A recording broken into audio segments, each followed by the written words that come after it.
It's my first time coming to the event, Spraying for Profits.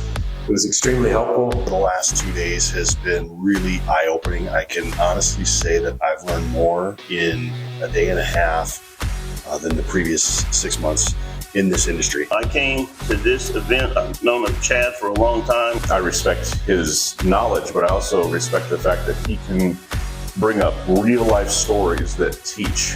And that's rare in this business. One of the most valuable things that I got from this is exposure to Chad's knowledge.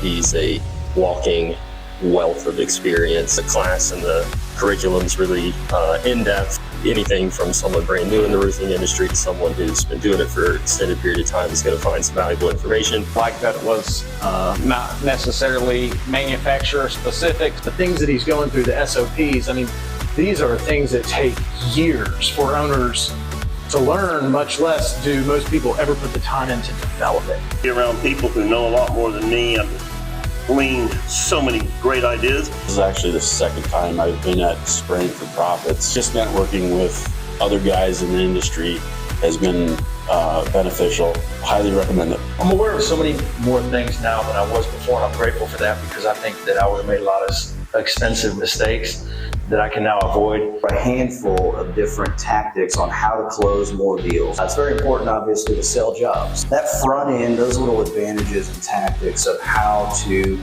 differentiate yourself between the rest of the pack and win more jobs, those were probably the biggest things I took away from this time. Getting to talk to other people kind of in the same position or people further along in the industry was invaluable.